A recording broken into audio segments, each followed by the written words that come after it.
Hello and welcome back to a brand new episode of the Pick a Side podcast. My name is Joel Moran and I'm here with Riv, Andrew Velez, and Joel Dehls. And it's now episode 222.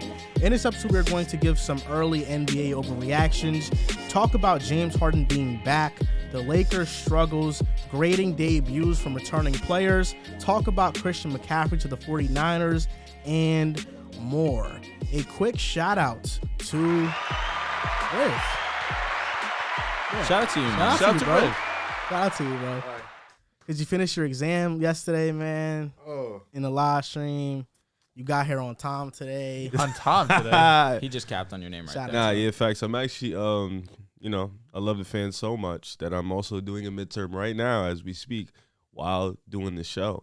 So I'm pretty locked in. I'll tell you what.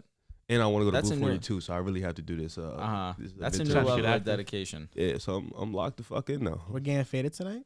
We definitely could. For sure. I'm trying. Listen, I'm indeed, you know what I'm saying? And I got a history test coming up, so. Triple twos, this episode, 222. Oh, shit. Really? 222 right now? Yeah. Damn, okay. Make a wish. What was your wish? I can't tell you. Dude, you can't say That's that, man. Why not? That's like when you blow candles and shit. Same thing. Same I concept. haven't blown candles in a minute. Like, it's been a long time. Did we not do it for your birthday? Oh, right. Yeah. Shout out to you. So before that, it was You're like welcome. 5-6 years. I ain't blown no candles, man. Yeah. You want to know my wish? Yes. Got your ass. Got you good. Shout out to Boom too, Mojo, our sponsors, for helping us be consistent with this content. Let's get it. And shout out to we were doing user interviews for Boom, like interviewing people. We had a Pick a Side fan on there today, so shout out to my guy Avery who jumped on the call. It was funny. Me and my boss were on the call waiting for him to join. He joins. He's like, "Yo, what's up, Dehls?" I'm like, "What the fuck?" Like, I didn't even know. I didn't even know.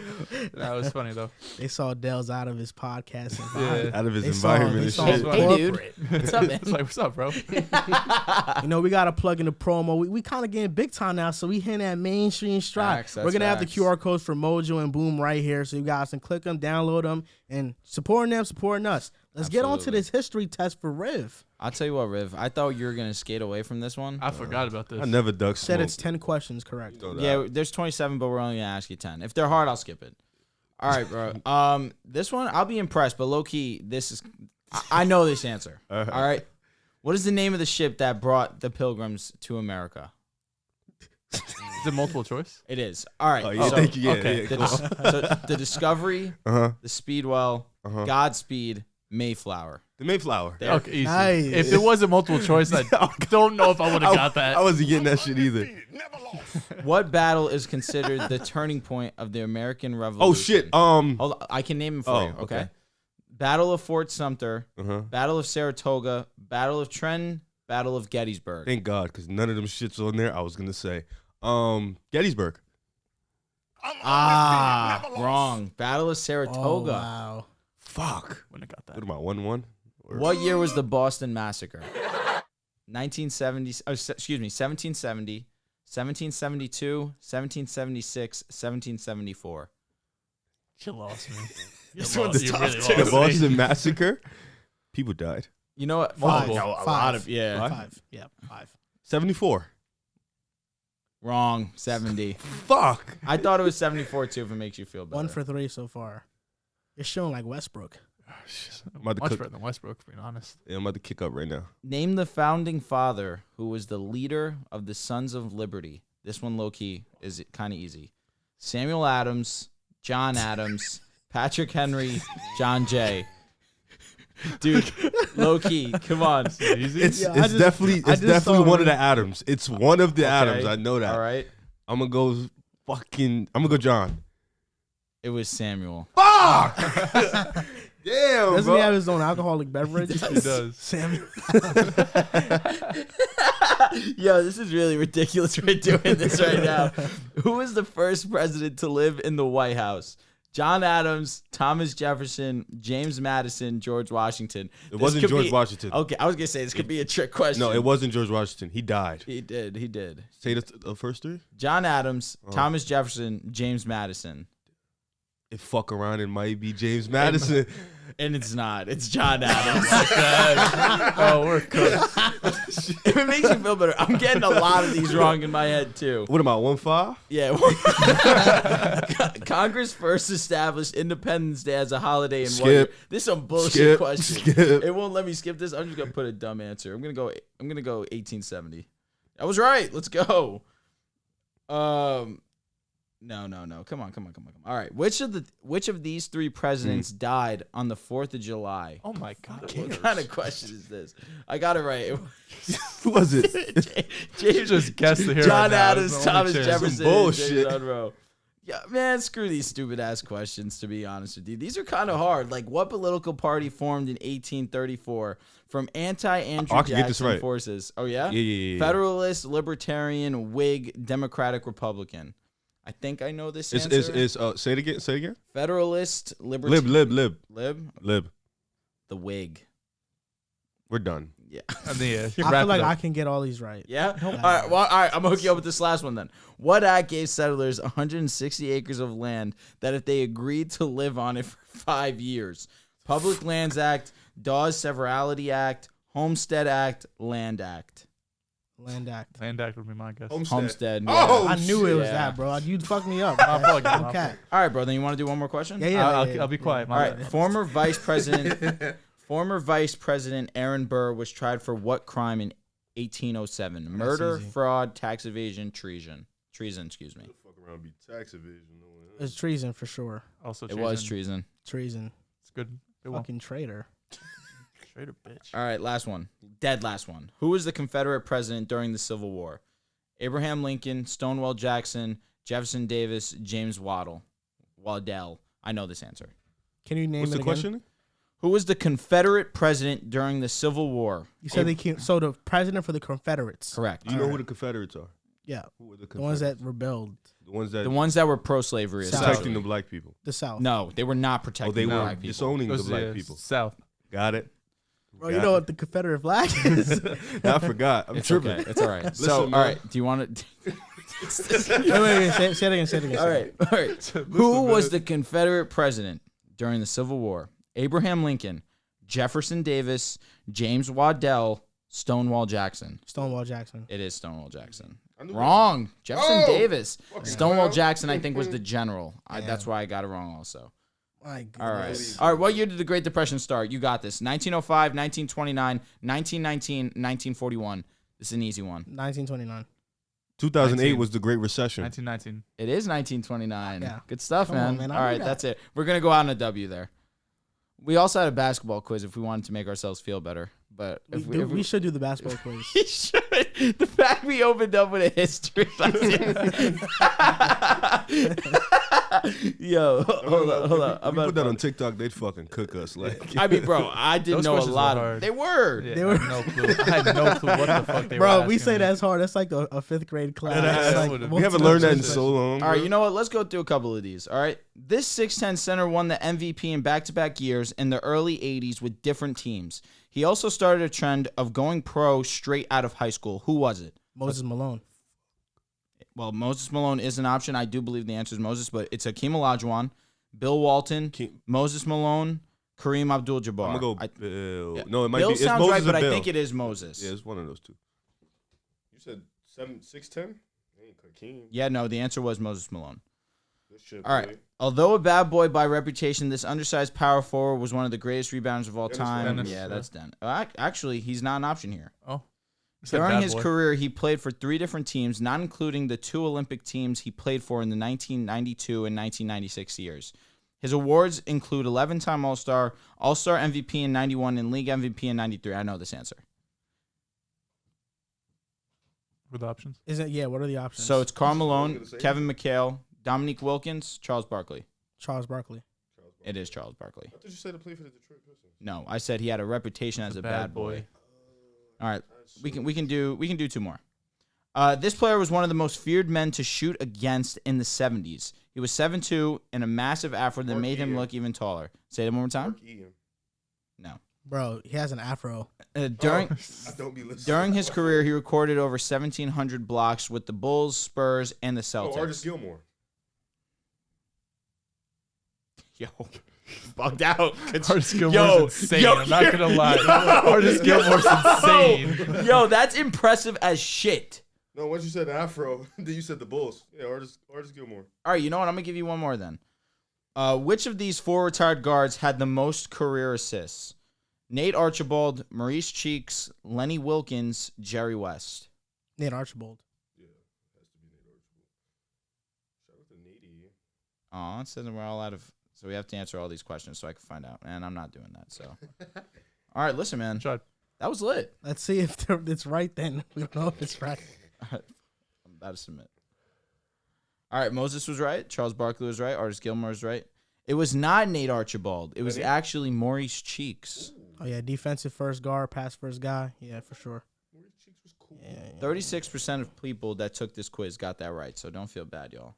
So almost like a little bit above 1/3 people, right? Yeah, that's the question that really stumped people because 80% got 84% got the Moses Malone one, 89% got Charles Barkley, and 80% got Artis Gilmore. What were the other options for Artis Gilmore other than him? I can't see right now. Oh, wow. All right. So let's get on to the first topic of the hilarious. show. We should start doing those on the Patreon. For real. For real. Okay, that's a good idea. Yeah, we do. Well, that's actually a very good idea. Yo, it started with the history test. Was hilarious. All right, I'm ready to lock in. Yesterday, big time news came out of the NFL. We're going to do 2 NFL topics and go into the NBA. San Francisco traded for Christian McCaffrey. They received him, but they also gave the Panthers a 2023 second, third, fourth round pick and a 5th round pick in 2024. Now, did San Fran give up too much to get CMC on their team? You could look at this one way or the other. The one way is the obvious way. The Niners just acquired one of the most explosive, most dynamic skill position players in the National Football League in Christian McCaffrey. You add that with Deebo Samuel, who is right at the top of that list as well. George Kittle, a top 3, top 4 tight end in the National Football League. And a great offensive line that right now is a little bit banged up. Trent's back this week. Exactly. Trent's coming back in. And once you get Trent, and aka the best left tackle in football, one of the best we've ever seen in our lifetimes, we'll ever see.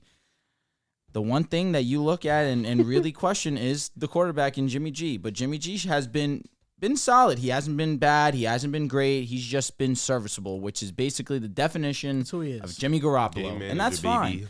But what he really has lacked is that dump-off guy that he could just check down to whenever he needs to, make a quick read, and that's going to be Christian McCaffrey. And that's the one way you can look at it. Yes, you just gained one of the best skill position players in the game. He may be a little bit injury prone, but he's looked good so far. He's remained healthy thus far into the season, and he's been fantastic. Right now, he has the most 100-yard scrimmage games in a row. I believe 5 right now is the highest among active players.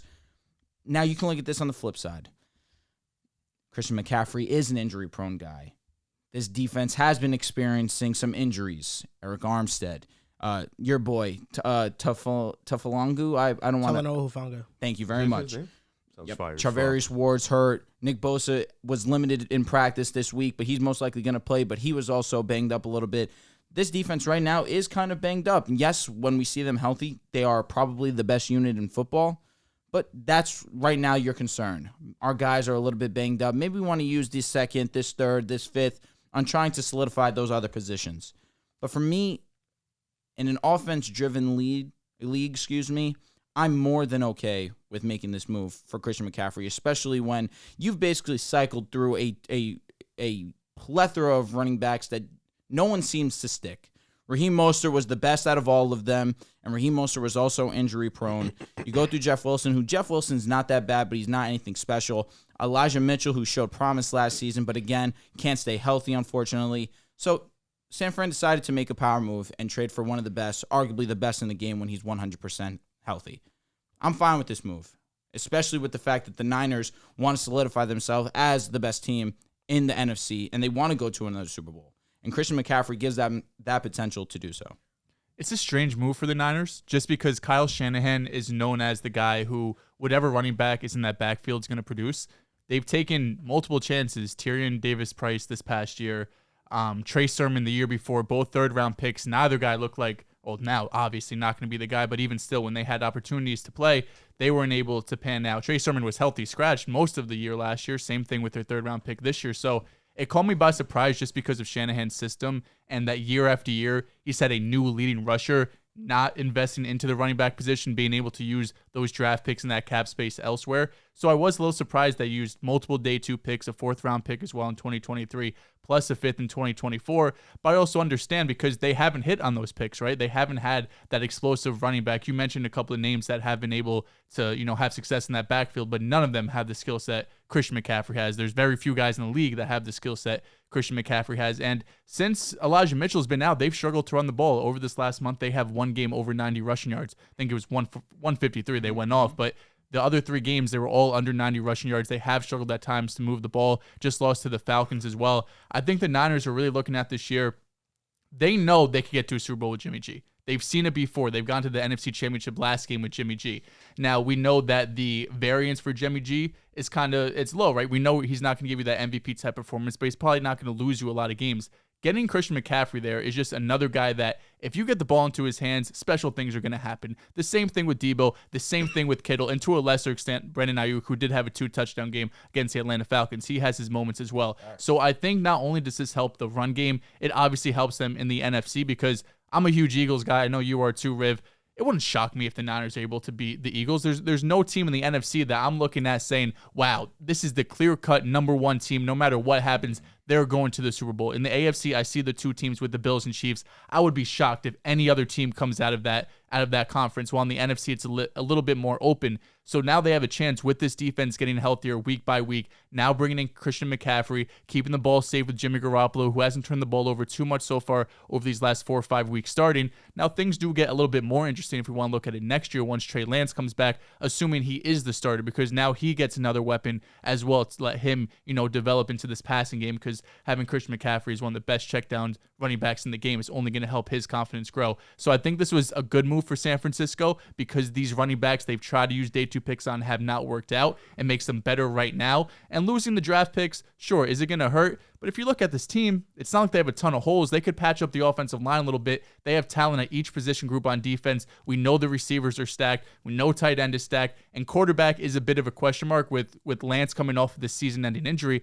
I still think he could be the guy depending on how rehab goes. But overall, I think for San Francisco, they didn't give up too much. A 2nd and 3rd round pick, looking at those 2, they could be starters, but there's not many positions on this team that a 2nd round or 3rd round pick would come in and start right away. It helps them this year and it helps them in the future.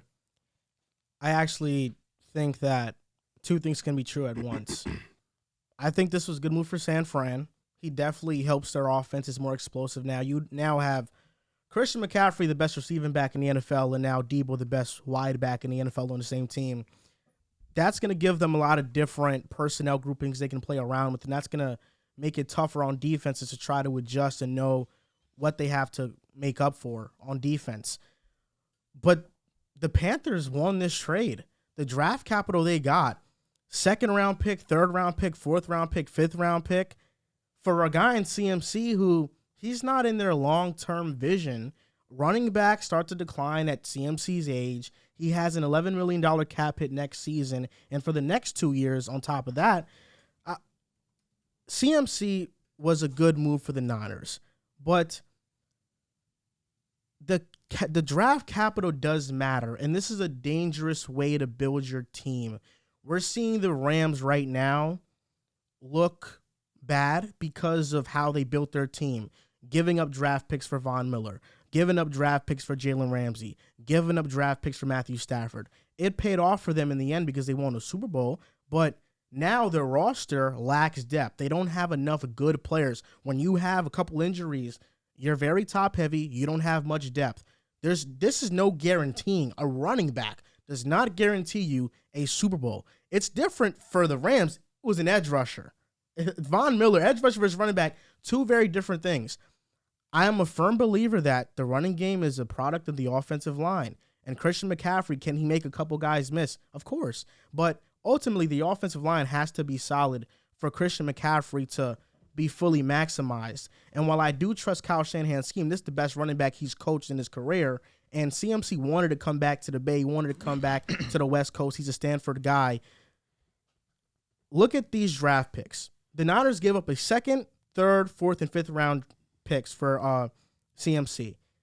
Since Kyle Shanahan has been with the Niners, the second round picks have been Drake Jackson, Aaron Banks, Deebo Samuel. Third round picks have been Ahkello Witherspoon, Fred Warner, Ambry Thomas. Fourth round picks, nobody notable. Fifth round picks, George Kittle, DJ Reed, Dre Greenlaw, Talanoa Hufanga. They've found stars and starters with these picks. And now they're not going to have much picks. They have 5 picks in 2023, 2/3, which are compensatory picks, a 5th round pick, and 2 7ths.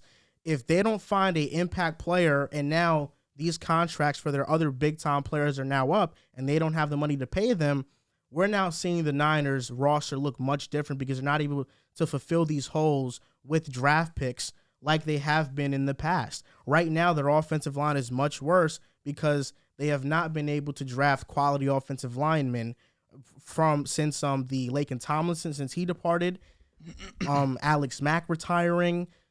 That offensive line is still an issue, and it can get way better. And Trent Williams, as he ages, we know he has a massive contract. Mike McGlinchey, how are they going to be able to fill those guard holes in the hole at center? That's the worry for me with the Niners, and we already see it at cornerback. Charvarius Ward goes down, which he's hurt right now. Emmanuel Mosley's out for the year. Now their secondary looks very thin, and these draft picks can help a lot in trying to improve that. So that's why I don't think these picks were worthless. They're worth a lot because the Niners have hit on stars. And Kyle Shanahan, as great as a offensive play caller and run designer he is, he's really not able to scout running backs. Joe Williams, his first year in San Fran, 4th rounder, traded up for him, didn't pan out. Trey Sermon didn't pan out. Elijah Mitchell, who was a 7th round pick, was better than him. Terry and Davis Price didn't pan out. And then you have these other journeyman guys like Mostert, Matt Breida, Tevin Coleman, Jerick McKinnon, all signings that Jerick McKinnon was supposed to pan out. He didn't. Injuries kind of messed up his tenure there. Raheem Mostert was the only guy, and he had injury concerns later on in his San Fran career.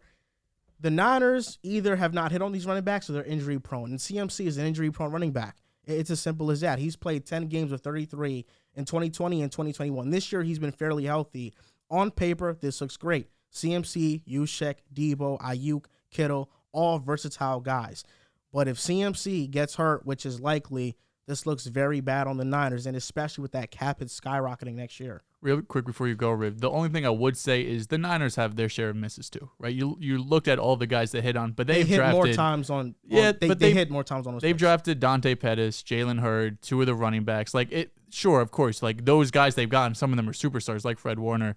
But they've had their share of misses too. So I understand while they have done good, they've been successful in drafting. I also understand it's still a risk. It's still a 50-50 chance at absolute best. So going out and getting that guaranteed production. For the Niners, I don't think so. Day 2 picks, they're 50-50. You look at the Niners' track record with these day 2 picks, they hit on 75% of them. It's more than 50%. Almost every year it's been kind of one guy hits, one guy misses. It's been 75% mostly that the Niners have hit on. And in the later rounds, they've hit on stars, starters, superstars. It's been all over the place. There's misses, and nobody's going to hit on every single draft pick. No. But for the most part, when you have draft capital, it gives you more leeway to have some of those misses. Yeah. Now the Niners have to be perfect in their scouting and hit on every single pick. They've been basically hit one, missed one over the last 4 years. And that's which is probably better than almost every, that's a very good percentage. If you're hitting on 50% of your draft picks, don't get me wrong. But I do think the Niners look at this team very similar to the Rams, saying our window to win is not, in the NFL, nobody's window to win is very long unless you're Tom Brady with New England. So going in all now, and you don't have to give a first round pick, right? They don't have their first this year because of the Trey Lance trade, but being able to trade those day 2 picks to get instant impact guys this year when you have a chance to win a Super Bowl, in the long run, will it hurt you like it did the Rams? Sure, but I also think the Rams, just like the Niners, look at their coaching staff with Shanahan, McVay, and saying, we might slip up for a year or two here, but eventually we're going to figure it out. But think about what the Rams did and what positional values they invested in. Quarterback, edge rusher, 2 of the most important positions in football. They used a 2nd round pick on Cam Akers, can I ask a 3rd round pick on Darrell Henderson. Do you want to say something? No, I'm talking about when they traded for them. My question to you the is... Rams' missing piece was Stafford, quarterback. They got him. In that same season, they got Von Miller, edge rusher, to complement Leonard Floyd and Aaron Donald on that defensive line. a running back does not take you over the top. No, it does not. But my question to you is, we've spoken, about this Niners defense. It's one of the better in the league, arguably the best in the league, correct? When healthy, right? Because that's the issue right now, health. Right now, if you're looking at it as management of the Niners, you realize we have a stacked defense, a young defense that we're not going to have to worry about paying. Maybe Nick Bosa is going to want a contract. No doubt about it. He deserves his money. He's one of the best defensive players in the league. Absolutely. He will get his time will come. But you're looking at the team and you're understanding we got a youthful squad. These are all guys that can be together for a couple years, and we can trust and rely on these guys. The third, the fourth, the fifth, that was an excellent point because you named a plethora of guys that are crucial cornerstones to their team. When they've hit big time. But right now, that's not their worry. The worry right now is putting together a solid team that can get over the hump because that's what they've been lacking in doing these last couple of years. They've been a couple plays away from achieving that. Now, you have the defense. You don't need to worry about that. A lot of the guys you named are defensive guys. Outside of Deebo Samuel, absolutely. George Kittle, who's been one of their best players in their franchise, let's be completely honest. But Christian McCaffrey changes things. This is the one thing that you pointed out that I took issue with. Not issue like, oh, man, you give me a hard time, but just this is something that I found interesting.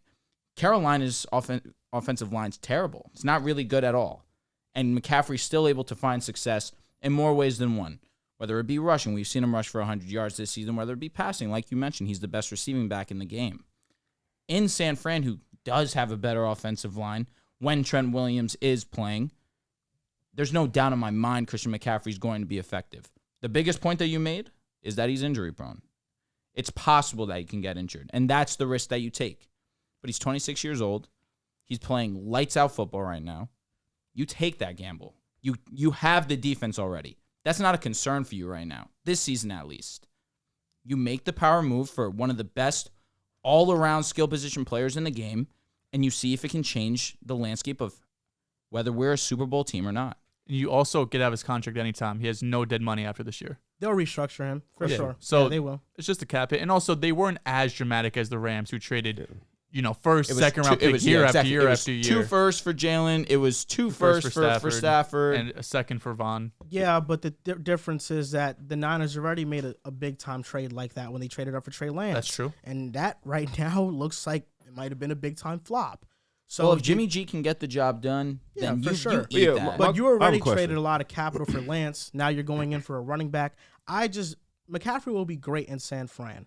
But what happens when a team stops the run against San Fran? They have a stout defensive line, and now you have to win the game with Jimmy Garoppolo dropping back. But that's however many years. I don't think CMC helps too much in those drop back situations. I don't. Quick check down. CMC is the king of you need a safety net. Feed me. I can go and get you a first down. Those check downs ain't gonna help you when it's under a minute in a game, and that's not necessarily true. Really, you quick screen pass to CMC. He can get you 10 yards. Get out of bounds. That's CMC. Deebo Samuel can do the exact same thing. Does this move not help Trey Lance more than anything? Low key. Next year he has that safety net as well. And you don't have to pay him yet either? I mean, it does help Trey Lance. Trey Lance, I think, regardless of CMC, he's in a good offensive situation. Oh, absolutely. And for me, I just don't think a running back changes the landscape, even though the power landscape that much. He's a different type of running back. He's not a workhorse. Right. He's a guy who can get in the receiving game and can make some plays. So you don't think this type of running back changes it for them? Because I think we all at this table had the Niners pretty comfortably up at the top of the NFC. They're one of the best teams if they're healthy. So you don't think the CMC move, because obviously this was a win-now move. This is a move that they feel like they can win right now. You don't think CMC, he's not a Nick Chubb. He's more than just a running back. He's different than a regular running back. You don't think he changes it a little bit? He changes the dynamic of the offense in terms of now you have a running back you can trust in the backfield who is a 3-down running back. He can block, he can run, he can receive. Yeah. He can do everything, for sure. But ultimately, the game is on the quarterback. And it's on the defense to play stout as well. And right now, we're already seeing the defense have issues with depth. Eric Armstead, Javon Kinlaw are both hurt. They have nobody. And the interior of that defensive line right now, it's extremely vulnerable. They're asking Drake Jackson, who was their second-round pick, to start right now, who's been very good. But that's why I'm saying these second, third, fourth round picks, these fifth round picks matter because the Niners, with them handing out so much contracts, they already handed out a contract to Fred Warner, Dre Greenlaw, Deebo Samuel. I mean, just name a player. They've handed out a big time contract to that player. They don't have any room for depth, so they're extremely top heavy. So 1 or 2 injuries really messes up their entire defense, and that's why the Niners struggled against the Atlanta Falcons. You know, they got off to a ton of injuries. The Atlanta Falcons got off to an early lead, and now the Niners are dealing with some injuries. I know Nick Bosa, Trent Williams, they're going to be back, but it just hurts the depth of your roster. And I don't know if trading these much picks for a running back is worth it. I just don't think so. But do you see him, like you keep calling him a running back, which, yes, that's his position. But you can acknowledge he's more than a running back. He's one of the better running backs in the game, yes. There's no doubt. But again, he's more than a running back. Yes, I know. He can receive the ball as well. And but that's the big thing. But ultimately, the game is going to be on the quarterback to make big-time plays. Do you trust Jimmy G? No, I don't. To manage the game, just to manage. CMC he never really actually the perfect answer to Jimmy G's problems. Why? You are pressured. You need a safety net. Here's the best safety net in the game at the running back position. What if defenses take that away? There's Deebo Samuel. What if they're right, because that's the thing. Deebo Samuel is one of the best receivers in the league. You want to take away CMC? All right. Then leave me space for Deebo Samuel to make a play in a similar situation. The problem with Jimmy G is not that he doesn't have a check down option. The problem with Jimmy G is that he makes mistakes. Oh, for sure. And he doesn't CMC will limit vertically. those. But Jimmy G has the Niners have gone deep without Jimmy G needing to do what you think he needs to do. So I know you may not trust Jimmy G, which is fine. A lot of people more don't. than fine. He's what he is. But I don't think the Niners, they're so good, they don't necessarily need him to do the things you want him to do as a quarterback. Unless they're, of course, hurt, then, They do. If they're hurt, your argument is sound because that's fair. But it's very fair. You mentioned, okay, they've gotten to this point with Jimmy G, right? And ultimately, because of Jimmy G, they've also lost. In the Super Bowl, he was ass. He overthrew Emmanuel Sanders, which could have been a walk-in touchdown, could have won in the game. Okay. He didn't make that throw. Versus the Rams in the NFC Championship, he was horrible. I don't think CMC changes that NFC Championship. I don't think so. They already have the guy they think that does change that. He's just out for the year. Trey Lance? Yeah. Right. I don't know why you're laughing. No, I hate him so much. Like the 49ers traded multiple first-round picks to go up into the top 5, top 3, and take Trey Lance. The guy they gambled for. We don't know who he is. We don't know who Trey Lance is. I know, but makes it a lot better. The thing is, you're sitting here saying this doesn't help the quarterback situation. This doesn't help you when you playoff games. Well, what player out there that you can trade at second, third, and fourth is really going to do that? You already have your left tackle solidified. You already have a star tight end. You have a star wide receiver, and you traded up to get what you think is the quarterback of the future. They have a star at almost the every Niners position. have done everything in their position to make it as easy as possible for Jimmy G, while also having a guy in Trey Lance that they used multiple first-round picks to get that they think can take them over the hump. Right now, they're stuck with Jimmy G because Lance got hurt. This just helps Trey Lance more than anything. 49ers face the Eagles today. Playoff game. Who are you taking?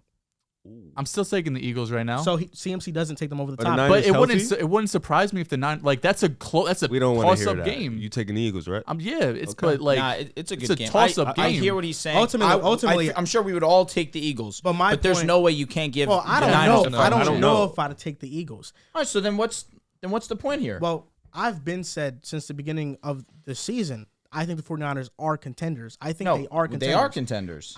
I just don't think Eagles just happen to be one of the best teams I just in don't think CMC who helps Jimmy G much in drawback situations. A better quarterback. Exactly. So who can you trade for right now in the market? So I'm not saying there's anybody out there, but that's what the 49ers have needed. That's why they traded for Trey Lance. You thought the Niners were a contender with Jimmy G. So getting CMC should only help that. No, I think the 49ers are contenders with their defense. I think their elite defense is what makes them contenders. And right now it's hurt. But the Niners against the Eagles, that defense versus Jalen Hurts, that's a game where Jalen Hurts is going to be tested because he still has not been tested to that degree. That's why, to me, the Eagles and 49ers is a toss-up. I agree. But before this trade, it was a toss-up. After this trade, it's a toss-up. This definitely helps them, CMC has not moved the needle for me where I'm like, okay, yes, favorites. If they would have Jeff Wilson going out there every play against the Eagles, that's a big difference having CMC out there. Well, yeah, CMC's a better player. There's no doubt. But ultimately, significantly Let's better say the Niners player. beat KC this week, right? And CMC is a superstar. The conversation immediately changes 1 week into the trade. So we got to wait and see on that conversation. It's your opinions are the same as mine. If you don't feel like the Niners are favorites against the Eagles today with CMC, then the trade did not put the Niners for you to be favorites in the NFC. Well, they did everything in their power to do that. CMC was probably the best player available on the market. You're not going out and trading a second and third for Lamar, And you also mentioned that CMC has no dead money after this year, right? How bad would it look if CMC's not on the Niners roster after this season? It's very unlikely. I know. Super I know it's unlikely. I'm just saying, because 2 years but maybe. in 2024, they have to keep him. In 2024, you can opt out of his contract. You could opt out this year. They could opt out after this year, but then what's the point of trading all those picks? No, I'm not saying you do. You just brought up his cap hit and his contract situation. Let's be real. It's CMC. He's gonna have to restructure his deal regardless. If he wants more guaranteed money, and they'll do it. He's from Carolina to San Francisco. He's living life. No disrespect to. Yeah, there's no doubt. This is a great upgrade for CMC, but ultimately. We went from the worst team in the NFL to one of the best. Yeah. Their problem is still going to be Jimmy Garoppolo in health, in situations, in prime time situations where he needs to make a decision, where he needs to be the guy. That's still going to be an issue. And when you're third and 10, I don't think a CMC check down is going to get you there. Like Jimmy G has to make you big boy throws. He has to be great. You spin right now, but a 3rd and 5, CMC can help that. 3rd and 3, CMC can help that. So it really, it's a toss up. But I get what you're saying. It's like Jimmy G is still the problem. Good enough to keep them in every single game. At least hypothetically, their defense should be good enough. But Jimmy G against is still every single team in the National Football League. Yeah, Jimmy G's still holding them back, though. Like, for example, up to Trey Lance. If the Niners were to trade for a corner, it would have moved me a bit more than what corner was available. I'm not saying there's a corner available. Well, what but I'm type saying of corner in terms of positional value, those positions would move me more than just a running back. Charvarius Ward was excellent last year. He's been great this year. Unfortunately hurt. Questionable right now for this upcoming week. Jason Verrett comes back healthy this season. He's proven to be a solid corner for them as well. But he's also proven to always get hurt. So like what level but when he's healthy, you would think he's a stud. Just a starting level corner. That's really it. But then Jimmy G would still have to make throws. Not wrong. He's not wrong. That's facts. That's what I'm saying. But it just helps our defense that much more. And I don't right now I don't feel like the Niners offense is the issue. I don't think it's the issue. I don't think it's the issue. So what's the issue with the Niners? Why they're losing? Well, the Falcons game, they just got off to a slow start. The defense got injured. That's why they lost. They're hurt. Right now, they're 3-3 because they're injuries. It's not because they're a bad offensive or defensive team. It's just they lost an ugly game to Denver. They lost again Atlanta. So when healthy, your only issue with them is the quarterback.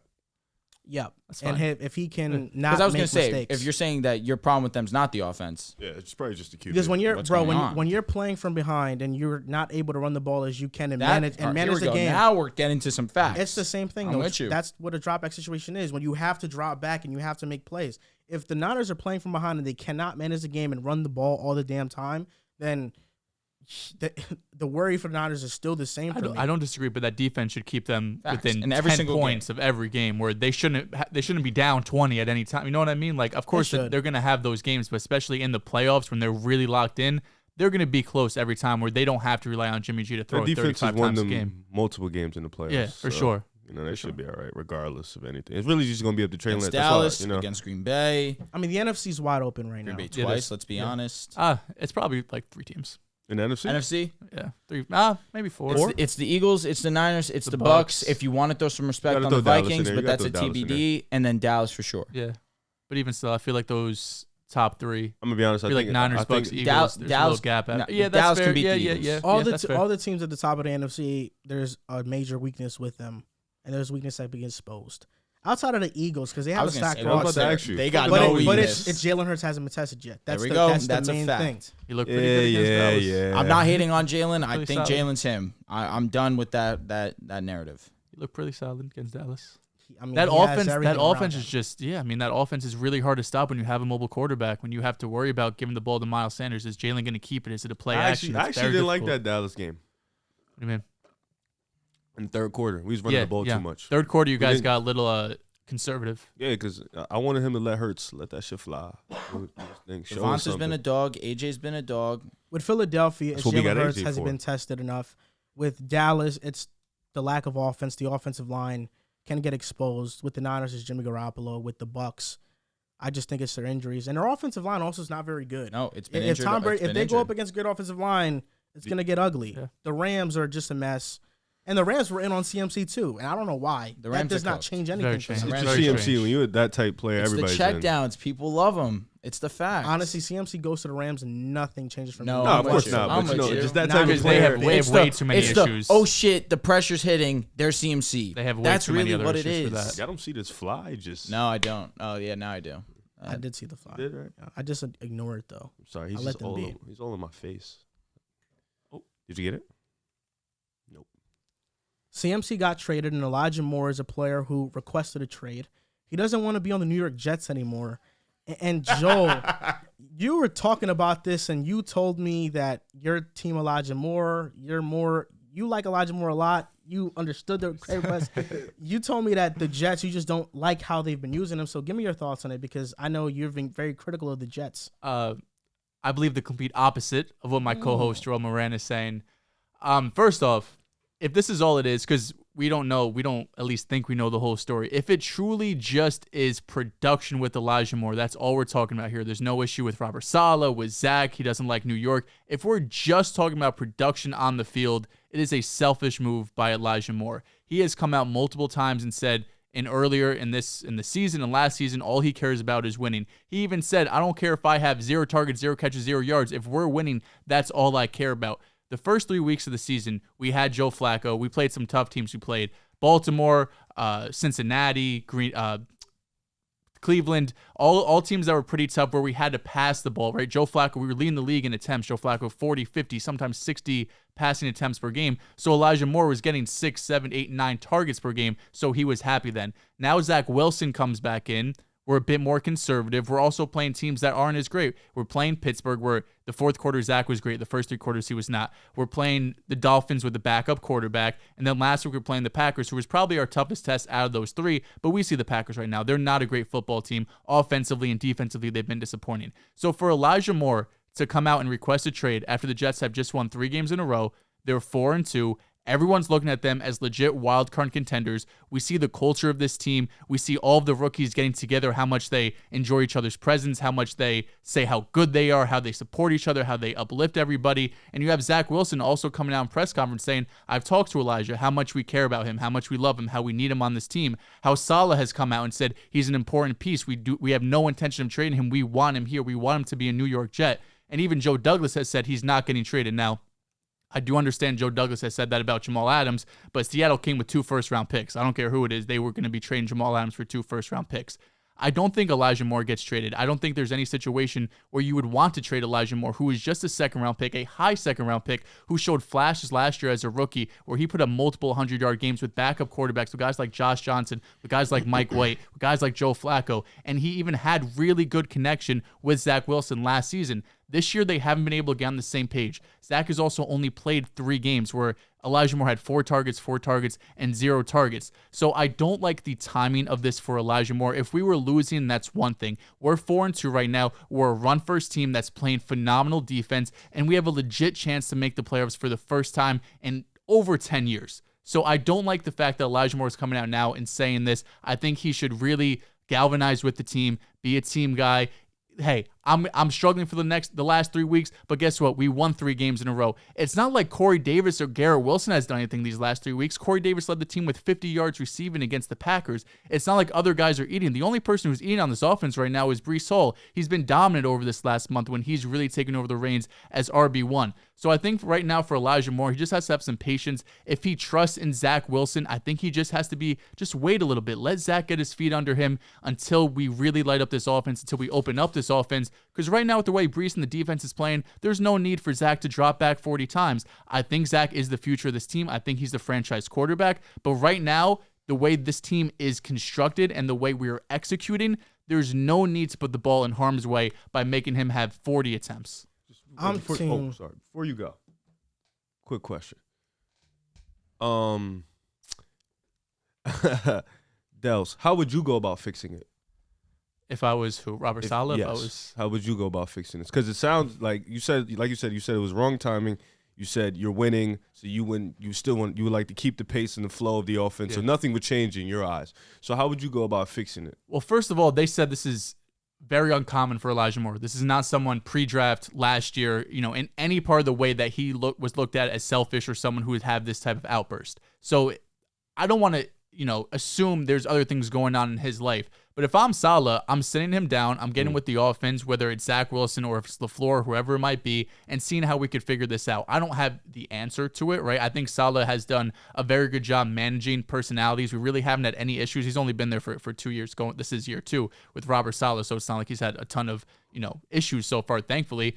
The only thing I do worry about, and Sauce Gardner did tweet out something like out of the Philippians verse or whatever about selfishness and like basically saying how like we as a collective are bigger than the individual. I do worry, especially with how great this rookie class is. There could be some sort of divide with the rookies, how great they've been. They look at themselves saying, we're what's putting this team over the hump. And the other guys in the locker room, maybe someone like Elijiah Moore who hasn't had his type of success yet, who still wants to prove himself in the NFL. I do worry a little bit about a divide, especially how good Garrett Wilson has looked in spurts, being the 10th overall pick compared to Elijiah Moore's, second round pick. But I don't have a great answer. I don't know how exactly you fix it. I think you just have to sit down and say, listen, Elijiah, you're not getting traded. So if you want to go out and help us win, let's do it. Or if not, if you want to be a healthy scratch for the next 3 years, he's under contract this year, 2024, or 2023, and 2024. Then he could hit free agency. But if we want to, we could franchise tag him. So, he has no leverage here. So by no means you wouldn't trade him, even though everybody seems to be on board, seems to be fully intact with the program and what you guys have been Unless doing. It gets really ugly. Unless he really forces a way out where he's, on a Robbie Anderson type of level where he's yelling at the coaches on the sideline, getting kicked off the field. If he gets to that level, yeah, you trade him. But if it's just going to be like this, and we hear quite like Denzel Mims requested a trade in August, right? We haven't heard anything about Denzel Mims. He's been a healthy scratch damn near every week. So if it goes like that, Elijiah Moore's not gonna be a healthy scratch. He's way too good. Yeah, he's way looked at like also. I know the front office, the coaching staff, Zach Wilson looks at Elijiah Moore. You are a key piece to this team right now and in the future. You are going to be one of the best wide receivers on this team. We have no intention. We do not want to trade you. Let's find a way to work this out because we could be a really explosive offense with you on the team. I'm Team Elijiah Moore, and it's frankly simple because I am annoyed with Mike LaFleur too. The same way Elijiah Moore is annoyed with Mike LaFleur, so am I.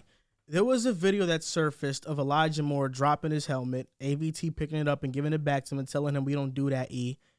And it looked like from a game earlier in the season. It might have been from last year even. So this isn't, I don't believe this is something new. I think it's been lingering on. And the Green Bay game was just all of his frustrations in one game. Because watching the All-22 of that game, Elijiah Moore was sent on go routes almost all the time. And he wasn't even a key part of the play. I mean, he's the third progression on these plays. He's getting sent on these go routes. He's not even getting looked at, and they're just sending him out like a decoy, and he's not getting targeted whatsoever. And the players that are getting targeted, when Mike LaFleur does set up a little easy completion for an easy completion, it's to either Corey Davis or it's to Garrett Wilson. And Garrett Wilson in that Green Bay game, I think, dropped 2 or 3 passes. Granted, Jair Alexander was knocking him out, but Garrett Wilson dropped a couple passes, and there was this one instance where he ran such a bad out route where it could have been a near interception. It looked like a bad pass on Wilson, but it wasn't. It was Garrett running a terrible route, and Elijah's over here looking like, I can do better than that. But you're not putting me in those positions to be that. And also, when he was the first or second option on some plays, there was this one instance where he's running an in-breaker, and he beats his man, but you got covered. You got a robber right there waiting for him, waiting on that route. He is not getting open because the scheme is not allowing him to get open. Sometimes he beats his man, but oh, look, there's a linebacker, there's a safety right there waiting for Elijiah. He's the guy that's always has guys around him, and that's an offensive issue. Watching this Jets offense, nothing about it screams explosive. Nothing about it screams consistent. Nothing. The Jets generate these points versus Green Bay, for example. There were 3 plays that decided the game on offense.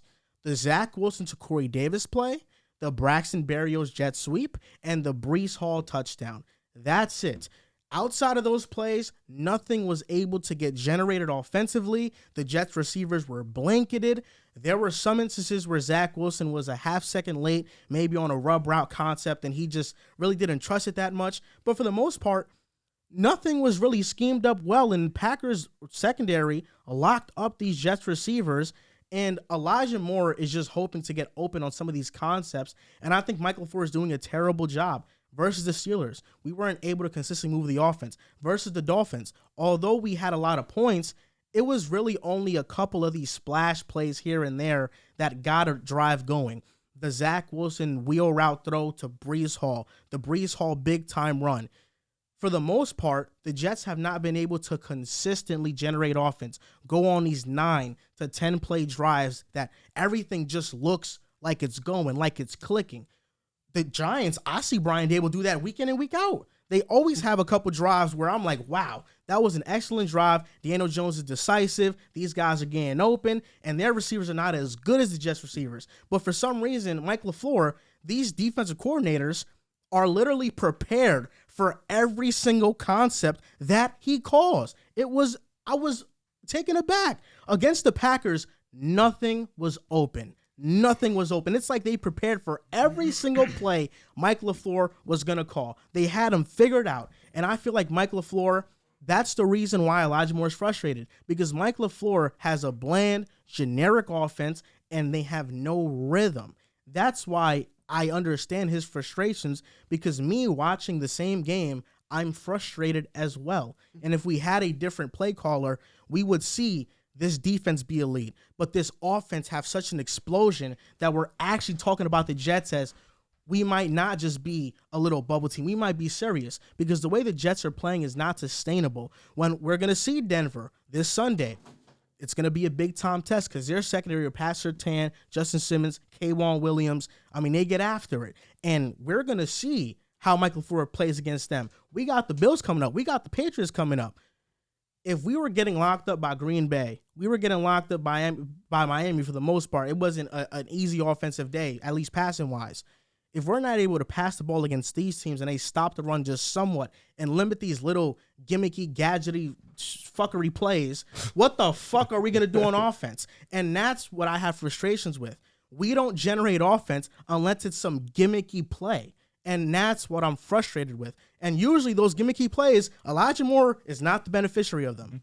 I don't disagree. Before you guys go, I'll just be quick. I don't disagree with what you're saying. I have very much the same sort of thoughts about Mike LaFleur. There's some games where I feel like he is on, not as much this year, but especially last year towards the end of the year when Zach came back from injury. There was games where he was on, where he was scheming up things, where guys were open. But he also has plenty of moments where I look at the play call and I'm like, what are you doing? You know, I do think Mike LaFleur has to be responsible here, but I also have to look at Elijiah Moore and say, okay, these last 3 weeks haven't gone my way, but do I have to go out and request a trade? That seems a little bit over the top to me. That seems a little bit dramatic to me. He could not like what Mike LaFleur is doing. I completely understand that. He could not like the way Zach Wilson is quarterbacking too. I'm not just going to put this on the floor. It's not like Zach Wilson has been lights out by any means. Zach Wilson did not have anything open in that Green Bay game. Okay, that's fine. But I don't think after 3 weeks you have to go out and say, I want out of here. I want to trade. If you believe in this system, if you believe in this culture, if you believe in Zach Wilson. He doesn't believe in the system. Well, then that's a bigger issue. Yeah, with the system. Do you think it's more Wilson not getting in rhythm or just LaFleur's play calling? Or a little bit From what I saw in the Packers game, nothing was open. Like, anywhere Zach Wilson was trying to throw, we would have looked back at that and been like, that was a stupid throw for him to try to make. Okay. You know what I'm saying? Like, nothing was open. The receivers were blanketed. There was a couple instances, maybe 3-4 times, where receivers were open, but Zach Wilson either was a little bit late on the throw and it wasn't completion, or Garrett Wilson dropped it. Garrett Wilson had a couple drops in that game. But the one time a receiver was actually open by like a yard was a Corey Davis play, and Zach Wilson hit him on that one. So are you like, so because it sounds like both you guys are on different spectrums, because Dehls is okay with the offense because it's winning. You're not okay with the offense because you want to see your young guys prosper within the office. You could say very simply, he doesn't like the way that things are going because number 2 is not thriving. You could say it very simply. If I don't number like the 2 way was being successful, this isn't a conversation. Number 2 being Zach Wilson. Oh, absolutely. I don't like the way things are going because the way the offense is running is not sustainable. It's not. Are you willing to accept that Zach Wilson has been really, really good for one quarter this season so far? He made every single throw he was supposed to make versus Miami. He was good in the Miami game. He was good in the Miami game. You Yeah. go as far to say good. Yeah, he was good in the Miami game. We He were was there. good. We were there. I was there. Shout out Mojo. Shout out Mojo. Shout out Mojo. We were indeed very close. Let me ask you, watching, did you feel like Zach Wilson did anything that was really good? No, he didn't do nothing wowing. Nothing He was wa- running the ball. He's okay. It wasn't He a managed. spectacular. Yeah, It wasn't he managed. What do you say, Joel? Honest opinion. Be honest with me. He managed. Listen, I'm closer to you than him. I'm closer to you than him. Like, I'm But not that's coming the- out here. I understand LaFleur 100%, but I'm not going to sit here and pretend like Zach Wilson's been lighting it up. Because You know what I mean? He a hasn't. big thing for me with this Elijiah Moore thing is, yes, I'm with Joel. This is selfish on his part. You guys are winning ball games. I feel you though, because if Zach Wilson was my pride and joy, I want to see him do well, and he's not, I'd be upset too because you need to be putting him in a better position. I'm not going to be totally against that statement because It's not what it's not what it's about though. I'm just speaking my mind. Is that all right? But you're speaking your mind while also telling me what you think I believe. No, not at all. I mean, you did just tell me you feel like the offensive scheme is not one that could be sustained, correct? It's not because the offense is not. It's not moving. That's up for debate because running the ball, it's been moving a ton. Breece Hall has been one of the best running backs in the league. Slightly, not even a ton. Like the Breece Hall, like I said, the little gimmicky Breece Hall run touchdown was not even like a normal I formation run. That play was supposed. You want to know what that play was? Talk to me. The real play behind that Breece Hall touchdown This is unreal. was He's amazing. Was supposed to be a double pass. Breece Hall is supposed to get it and give it back to Garrett Wilson. But guess what? An edge rusher was right by Garrett. So Breece Hall decided That's fire. to just take the That's ball what for I'm himself. saying, bro. Can I Okay, ask you a let's question? Is fucking- that not He's a Breece Hall superstar. It's a being a broken play, though. stud? It's a broken play, though. But exactly what Riv said. It's a broken Breece play. Hall made a great play off a bad design by Mike LaFleur. How many That's times the have problem. we seen Breece Hall Nah, be he's explosive? tough for that, but that was a broken play. Against Miami, who was your best player on offense? It was Breece Hall. Easily. Against Green Bay, Breece, who was your easily. best player on offense? Yeah, Breece. There's no doubt. I'm not like we're not disagreeing. No, so I just But want to this is continue the thing because you with cut me the- off before I can get to my main point, and I'd appreciate because I let you guys talk. So I just want to get my statements in. Elijiah Moore is being selfish, yes, but this is also an indictment on Zach Wilson. If he believed in not only the system for sure, but in Zach Wilson, this isn't a conversation. Because Waddle could have bitched and moaned about Tua if he really wanted to, because Jalen Waddle has the superstar name to him, that caliber to his name, but he didn't. Why would he? Why would he? Why would he? Why would he? Because Why would Jalen Waddle? if Tua was as bad as everyone said, then he would come in and say, you know what, this You're isn't saying last year? No, for sure, absolutely. Why when he's getting targeted 10 fucking times a game? If he believed in his quarterback. If Elijiah Moore believed in his But quarterback, it's not about the quarterback. this It's wouldn't be an about issue. getting targeted. Waddle was Last really year, hard. Elijiah Moore was targeted. A ton. Actually, I have a great stat, and I'm glad you bring this up. And he didn't complain last year. Given the recent Elijiah Moore drama, shout out to Dynasty IM, he says it's crazy to think that rookie is a part of the 25% target rate on 200-plus routes. This is a part with Adams, Kupp, A.J. Brown, Deontay Johnson, Tyreek Hill, Jettas, DJ Moore, DK, Debo, Diggs, Cooks. Now, there was 42 pass attempts by Joe Flacco last year. I believe Elijiah Moore was targeted on 13 of those. That's 30%. So Elijiah Moore is not being targeted this year. But last year, And it's really he was just getting, these last for 3 sure. weeks No, for because sure. the first 4 weeks he's getting 7 targets a game. And who was We've the also been quarterback? down in every game. I And know. you guys but won one of those. It's Probably let me not say your biggest win because Second that best Packers, win. yeah, for sure. bro. This is my If problem with just Elijiah looking. Moore this is my really problem- trusted, Ken, come on, you talked a lot. Let me talk. Go. If Elijiah Moore really trusted Zach and really trusted this team, this would never ever have been a thing. I just think that is such a shallow way to view this because it's not a Zach problem. The plays that Mike LaFleur is calling, the progressions aren't for Elijiah Moore. He is the third or fourth progression at times in the play. That is the issue. To talk about the first 3 games, me and Dehls talked about it. We were down big against Baltimore. What are we supposed to do? Run the ball in that situation? Of course he's going to pass it. Week 2 versus the Browns. We're down 2 possessions with a minute left in the game, like 2 minutes left in the game. Are we going to run? No, of course we're going to pass the ball. In the third game, I keep forgetting who, Cincinnati. They're blowing us out. Of course we're going to pass the ball. No doubt. In the one game, Zach Wilson has 30-plus attempts. Why did he have that? We were down, and he brought us back and led a game-winning drive. Was he bad in the first 3 quarters? Yes. It's his first game coming off a near ACL injury where he's rusty on a field that was kind of slippery and muddy. Yeah, it was. Let's also take that into account. These past 2 games, Zach Wilson has not thrown a lot because we have been up. Versus the Dolphins, was he spectacular? No. But he was good. He didn't make any mistakes. He game managed. It's whatever. And then this past game versus Green Bay, we weren't leading Green Bay the entire game. We were not. We just got a block punt for a touchdown. We got some big-time defensive plays. But for the most part, the offense was stalled out. I wouldn't say Breece Hall had an amazing game versus Green Bay. He had an amazing play. But I know he won Rookie of the Week, but he had an amazing play. But overall, it was kind of just like a mad day for everybody offensively. The one thing, really quick, I will say, the one game Zach Wilson did have those 30 attempts where he looked great in the fourth quarter was also the only game he had any takeaways. He had 2 interceptions in that game when he had 30-plus pass attempts. And one of them was a drop. Maybe.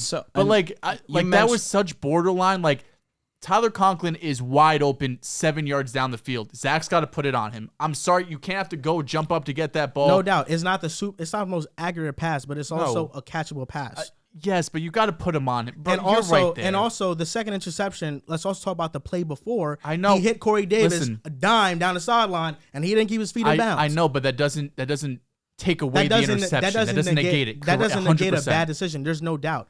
But if you pass, you're going to make a bad decision, ultimately. Every quarterback does. And this is a young quarterback going through growing pains. I just don't like how this offense looks right now. And it's not this Elijiah Moore doesn't trust Wilson. It's the fact that he is not the first progression on plays. That's fine, bro. but didn't none of us here thought the Jets were a playoff team, right? And now going into week 7, we're looking, they could be a possible wild card team. Hold up, bro. But can I ask you another thing? Did we not sit here at this table and say that Garrett Wilson's better than Elijiah Moore?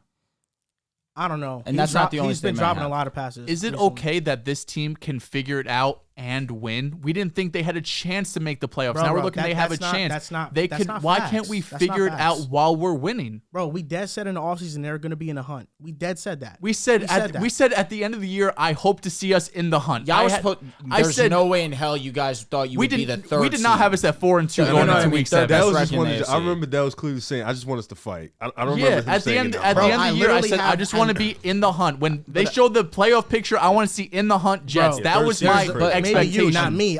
There's a video of me literally saying we're gonna be in the hunt this year. That's exactly. That's what I'm saying. In the hunt is not the 5 seed. But the 5 seed's the playoffs. Another thing that's very evident, and it's not. Right? It's like 6 games, bro. So you mentioned anything can happen. You mentioned Elijiah Moore being the third option. All right, let's look at Garrett Wilson, who's right now the first option. Well, let's say second because Breece Hall has been otherworldly. We've seen a strong decline in Garrett Wilson's production as well. So if Corey Davis hasn't done much. So if it's not just Elijah, it's not just Garrett Wilson, it's not just Corey Davis, it's not just Conklin. Got to be ego. So what's going on here?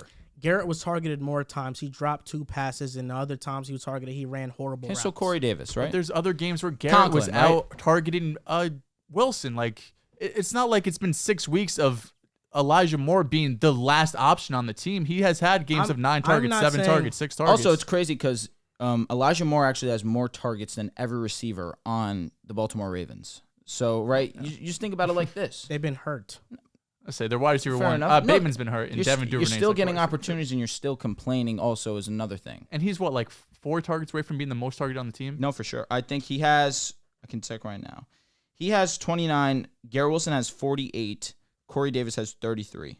Okay, so 4 targets away from being the second most targeted on the team. I do think you guys are misinterpreting what Joel is saying a little bit. No, yeah, I know they are. I'm glad that you explain it on my side. I think you guys are. You think he has Elijah. You think he's on Elijah's more side, but in reality, he has a LaFleur problem more than anything because of the play design. He's on Elijiah Moore's side because he has a LaFleur problem. Say that one more time to hear. He's on Elijiah Moore's side because he has a LaFleur problem. Pretty much, yeah. And yes, I agree with that statement as well. Yeah, he's not really. But there's multiple layers to peel back from this. It's not just LaFleur's incapability of drawing up a great offense. Essentially, that's his main problem, though. And that's very evident. And I understand that wholeheartedly. Yeah. But then does my that give problem Elijiah becomes, the right to exactly? No, does that bro. give him the right to request a trade? Request is crazy. It gives him the right, yeah. It absolutely gives With him all the due right. respect, Elijiah Moore, you're one of my favorite players. I literally bought hasn't your done jersey. anything. I want you to be a Jet for life. But he has not The proven request himself. is crazy. Request he is has not crazy. proven He could himself be in this upset. league right now. I thought this was the year he could get a K. Yeah. I thought this year he could break out, and we're talking about him as a top 25 type of guy in the league. But you also thought that because you didn't think this offense would look like this. Yeah, no, I thought the offense passing wise would be better. So but I you- also know I didn't expect Zach to be hurt the first 4 games. Right now he's come or But 3, even whatever. when Zach came back, you still didn't expect. You still expected to be a pass-heavy offense, or at least in the middle balance. I thought we were still going to be a run-first team. I thought Zach would look better than he did right now. But yes, to your point, LaFleur has not made it the easiest for Zach. But I just don't want Elijiah, like, he's not A.J. Brown. He can't go out and not that A.J. Brown did, but he's not like a DJ Moore where, like, he's in a bad situation and he wants out. He doesn't have. It's year 2 for him. He doesn't have the But I look at it as like you got Zach, you got Garrett Wilson, you got DJ Moore. I mean, I'm sorry, damn it, you got me saying DJ Moore. You got Elijiah Moore. You got so much talent on offense. Yeah, you're only really utilizing Breece Hall. I think. But it's been 3 weeks. It's also just Yeah, that's true. It's not just been 3 years. It's But been you 3 about to go. You weeks. about to play the top teams with this game plan. So it's like, also just the annoying parts of just not marrying what they're doing. The run game is supposed to complement the pass game. We're running play action, and Zach Wilson is rolling out, and there's a free rusher in his goddamn face. That's like, bro, what type of terrible scheme is that? There's times where there's a play action pass, and Zach has one option to throw to. That shit's not open. There's nowhere else to go. Listen, I have no problem with what And you're that's saying. what Elijah's problem is. I know. bro. I have no problem with what you're saying, and I have no problem with Elijiah Moore being frustrated. He thinks he could be one of the better receivers, the best receiver on this team probably. He thinks he could be one of the best receivers in the league, and you have a very small time frame in the NFL. If you're an elite receiver, you still probably only have 10 years, and that might even be pushing it, especially for a lot of guys. But still, I don't think just because these 3 weeks have not gone your way, you have not gotten the looks you like, that I don't think that gives you the right to request a trade. I think you just have to be a little bit patient.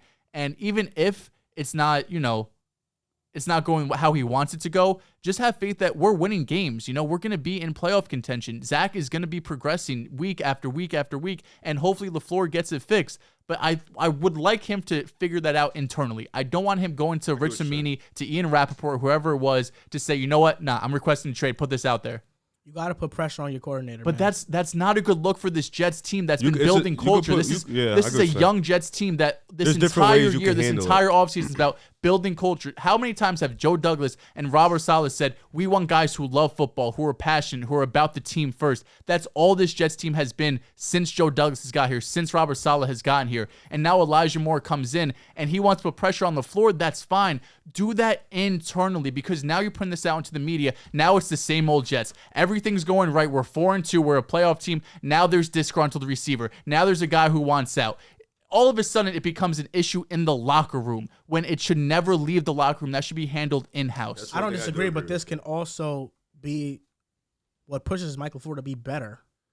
I hope he is better. I hope. I pray. And also just to the Zach Wilson point, the reason why I know it's not Elijiah Moore thinking Zach Wilson's trash or whatever is because he got sent home to practice because he blew up in Mike LaFleur's face.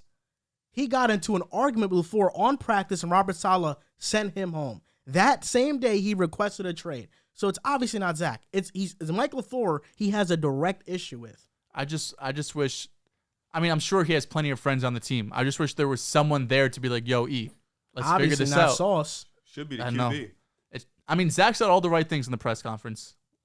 Yeah, he did, because he's the best quarterback in the league. You know that? What? He's not gonna say don't bullshit out there. What? He's the leader. He's the best what? Hmm?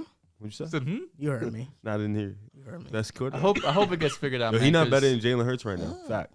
Hell no. No, it's not even close. Jalen Hurts is in a great system. He's one of the best system quarterbacks in the league. I think the best right Well, now. systems win, so Jalen Hurts is the Systems do best win. system quarterback in the NFL. say what you Whatever want. helps you System, sleep at but night, yeah, man. systems win chips. Best system quarterback in the league. Baby. NBA overreactions. Moving on to the NBA. We know the NBA started this week. We had opening nights, the Sixers versus the Celtics, the Lakers versus the Warriors. Don't know why the Lakers got put on the first game of the season. Money. So I mean, come on, man. The Lakers suck. We know that. But then Philly ain't too good either. The next day we had we had every team play, and then we're coming back from primetime games of Sixers and Bucks and Lakers and Clippers. Now NBA overreactions 3 days into the NBA season. What do you guys have? Oh, this is one of I hate this topic because I am not a guy who likes to overreact. This is more your speed. But, I'm going to say I'm going to use an overreaction for the Philadelphia Sixers. I'm going to say they're not that good. I think they might be overrated in a sense. And it's for the first time, it's not a Harden thing. It's really not hard. I think Harden. Never been a Harden thing.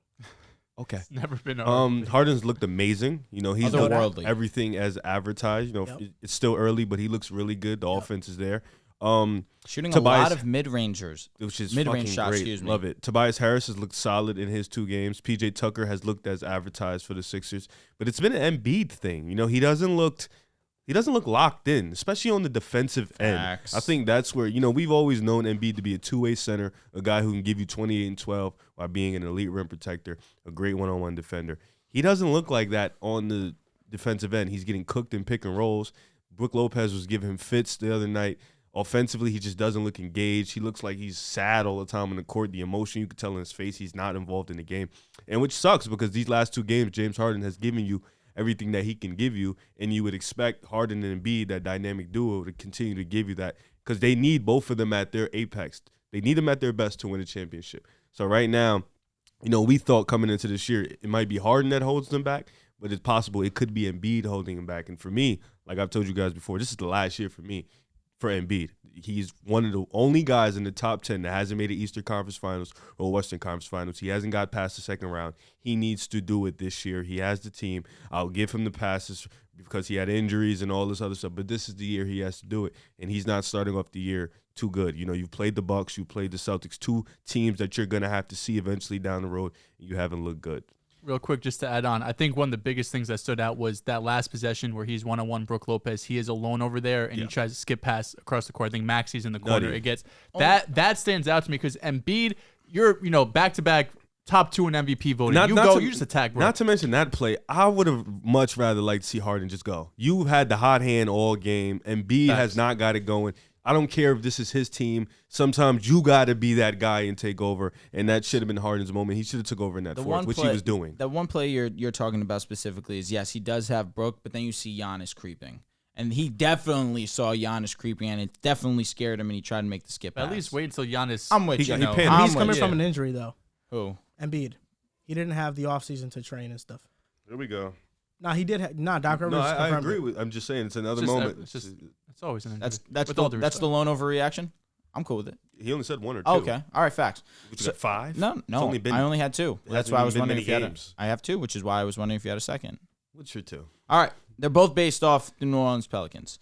Number 1, my overreaction that the New Orleans Pelicans are going to be a top 2 seed in the Western Conference. Top 2? Top 2 seed. And they beat the shit out your Ben Simmons and Nets. There we go. You could just say I made sure that first part. That's okay. It. Yeah. And my number 2 overreaction is that Brandon Ingram is going to be a second-team All-NBA player this year. He was absolutely stellar against the Brooklyn Nets. Offensively, he can do whatever he wanted. He really looked like KD. I really hate to say that, and I know you hate to hear that, Riv. He looked like Kevin Durant. He looked absolutely phenomenal. KD actually had 30 He did his best KD impersonation. Let me really clarify that. There's no being Kevin Durant. You could just try and impersonate him, and that's exactly what he looked like, scoring 27 on amazing efficiency, 7 and 5. He was just a menace on the offensive side, and the Pelicans as a whole look fantastic. I think Zion's going to be the best player on the team, and I think Zion can definitely be an All-NBA player as well.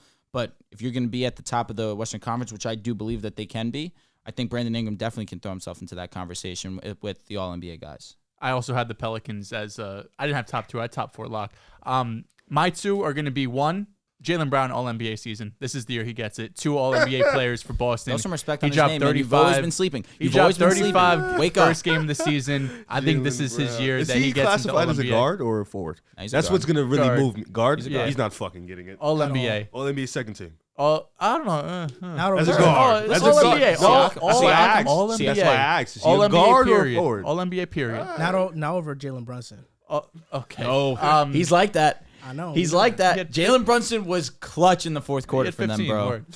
In the fourth quarter, I talked about specifically. I told you best player Brunson was a Cam star. Reddish. Honestly, No, it really was. He's all NBA over Jalen Brown. No, please Yo, don't leave him dab hanging. me. Just dab him. Don't no, leave him he's hanging. disrespecting Cam. Yo, No, bro. Bro, I said he's all NBA over Jalen Brown, right?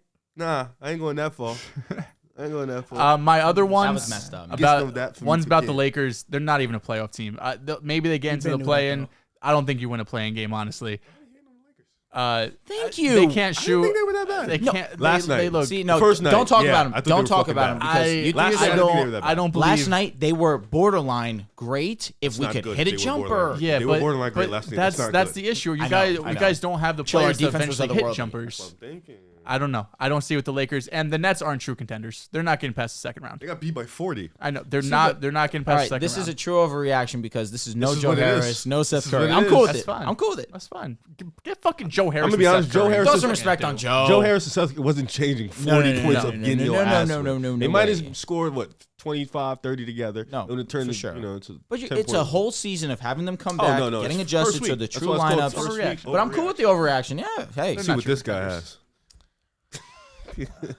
Mine are just things that are going to be facts, right? Oh my God. Everything I'm going to say that's overreaction is we're going to sit at That's how this I'm table That's how I'm feeling. at the end of the year and everything. You're not a BI guy. That's a fold. And I'm not a Joe BI guy. trying to look at It's my a fold. little notes right here. Can't cheat off my sheet, man. The Utah Jazz will be better than we think. They're going to be a competitive team. I don't think Danny Ainge is going into full. So what's better than you tank think? Commander mode. 12 seed. What's better than you think? They're going to be better than all the bottom Playing? dwellers in the West. Are they playing? You know what's crazy? No. So it's not really an overreaction. It is because you had them as a what seed? Had them 12. I had You a had 15. 15. You had them as the No, last seed in the NBA. But I What did about you, before Joe? the It Donovan. So It your was bottom overreaction is how I feel. Yeah. Okay, cool. But most people think the Jazz are going to be like the worst team I in the do. West. If they're not, it is what it is. But I think they'll be the worst team in the But West. do you think think they're this gonna is be what their extremely roster competitive. looks Rockets like? look sneaky. Don't you think they move off some They of these look guys? sneaky. The bro. only people that the Jazz move off from, in my opinion, is probably Mike Conley and Jordan Clarkson. Bring really- Mike Conley to the Lakers. I think man. that's really Bring it. him to LA. That's really it. But their roster has a lot of very good NBA players. I mean, 10. Conley, Clarkson, Vando, Markin, and Olenek. Sexton, Beasley, Kessler, Rudy Gay had a really good game one. THT as like the 10th man off a bench isn't horrible. He's okay. I miss when we had that Like a luxury. legend. So the Jazz, they're competitive. If like the West or East was a bit weaker and this same roster was in those conferences, then I'd say they could be a play-in team. But right now, the West and East are stacked. Even the play-in teams right now in the So West. now he's going in the same playing team. I never said that. I think he said Oh, I if thought that's it what was weaker. If the West was weaker, he said they could make a play. The play-in teams right now in the West are teams like Basketball's competitive Portland right now. and the Both Kings both conferences. and the Lakers. The Lakers are a play-in team, and they got two. I think the Lakers top have beat players. the shit out of Utah. Though. We're making the Like, playoffs. Yeah, The trade yeah, deadline's yeah, going to be of course. huge for us, You're a man. 6 seed? Yeah. But you also 6 probably seed? thought We're- the Nuggets we're would get shit making out it. the Jazz. 100%. Yeah, and the Jazz came out swinging. I'm and sick you know that who? the Lakers Guess who stopped iced the last. game? Who? Colin Sexton. You know what's crazy? Respect him. Wait, so can I ask you a question? Yeah. Remember when we had the conversations in the Yeah. offseason and I said if Donovan Mitchell was still in the team, he can get them into the play-in, and you said no, this team was dog shit. And then they traded Donovan Mitchell for Colin Sexton, and now you think this is a sneaky good team. What happened to that same logic when they had Donovan Mitchell? I never said they're a playing team, bro. No, but you said this team is a competitive team. They are. But when I said with Donovan, they can still be that, you were very adamant You on said it not being. playoff team. No, play-in. You ain't say playing. You said playoff. Nah, he probably said playing, bro. Playing. Now you're high on Utah. Even if Donovan Mitchell was on his Utah Jazz team, for one, they don't have Lauri Markkanen, Colin Sexton. They have Donovan You have Mitchell. Yeah. Yes, but Losing. That's what I'm back to the Colin Sexton is also a 20-point per game scorer, and Markkanen is a floor spacer. Donovan is one of the Bro, better it's Donovan pure Mitchell. scorers. Let's- Well, there's no come on. doubt. But Donovan Mitchell, even with him leading this Jazz, are not beating the Lakers No. in a playing game. This team are right not now is beating not the beating Blazers. the Lakers. I know. I never said they were a playing team. I didn't say they were a playing team. I know this overreaction though is like, What's your what is it? next one? Christian was going to be 6th man of the year. Is it Easy. overreaction or is that like could be a fact? I know. That's why I said what I'm saying That's is facts. pretty easy though. Well, did you have him as 6th Brandon man of Ingram the year? can't be All NBA. That's a fact. No, that one's better than that Jalen Brown shit. Chill on him. Don't Chill on sleep. him. I tell Yo, you, you gotta stop. You gotta Don't stop. You sleep. gotta How do you stop. guys? Stop. No, Stop. this Stop. is, I Stop. hate Stop. y'all so much. What do you mean you hate? No. Jalen Brown's a hooper. He can He's be a hooper and not make an NBA team. That's like okay. Like it can happen. He's not better than Chris Middleton. Nah, he is. He is.